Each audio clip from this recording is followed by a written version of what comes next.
Hi friends, ఈరోజు రాజకీయాల్లో వ్యక్తిగత విషయాల్లోకి వెళ్ళి మరి టార్గెట్ చేస్తూ మాట్లాడడం ఒక ఫ్యాషన్ అయిపోయింది. అది కూడా రాజకీయంలో ఒక ఎలిమెంట్ అయిపోయింది. అంతవరకు ఇబ్బంది లేదు, పర్లేదు, దాని గురించి నో కామెంట్స్. కాకపోతే నాకు పెళ్లికి ముందు పవిత్రమైన హామీలు ఇచ్చి పిల్లల్ని పుట్టించి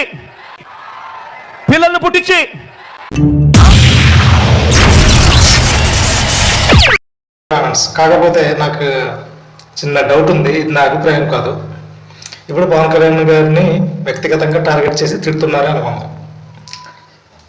ఆయనకేం ఇబ్బంది లేదు, ఆయన రాజకీయాల్లో వచ్చారు, అన్ని భరించాల్సిందే, ప్రాబ్లం లేదు. కాకపోతే విడాకులు తీసుకొని కొత్త జీవితం స్టార్ట్ చేద్దామనో, గతాన్ని మర్చిపోయి మరి కొత్త జీవితం మొదలు పెడదామనో, ఇంకొత్తను ఉండడం కావచ్చు, లేకపోతే సింగిల్గా కొత్త జీవితం కోసం ఆశపడి వెళ్ళిన వాళ్ళు కావచ్చు, వాళ్ళ పిల్లలు ఉంటారు, ఇలా పదే పదే చెప్తుంటే వాళ్ళు ఎంత హర్ట్ అవుతుంటారు అన్నదే పాయింట్.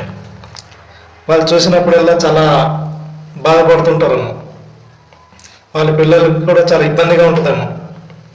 వాళ్ళు చేసిన తప్పేంటి? పెళ్లి చేసుకోవడమా, విడిపోవడమా, చట్టానికి కట్టుబడి చట్ట ప్రకారంగా విడాకులు తీసుకోవడమా? చూసిన ప్రతిసారి వాళ్ళు బాధపడతారు కదా. అసలు రాజకీయాలకి వాళ్ళకి ఏం సంబంధం?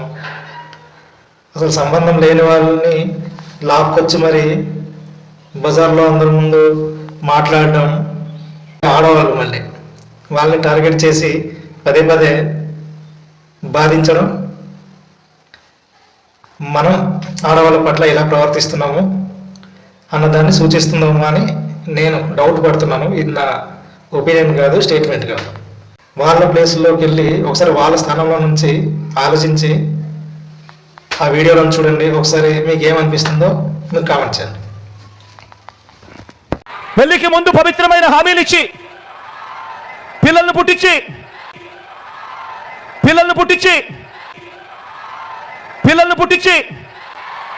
పెళ్లి కాగానే 4 ఏళ్ళకు ఒకసారి 5 ఏళ్ళకు ఒకసారి కార్లు మార్చేసినట్టుగా భార్యలను వదిలేసి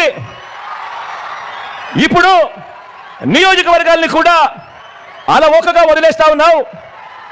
ఏం మనిషివయ్యా నువ్వు అని చెప్పి ఆయనను అడిగా.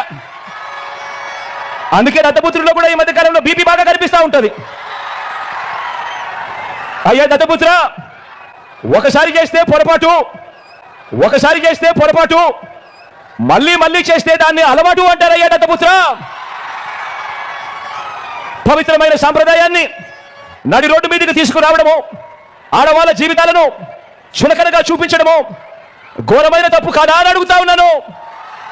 ఇది నేను అడిగితే తప్పు అట.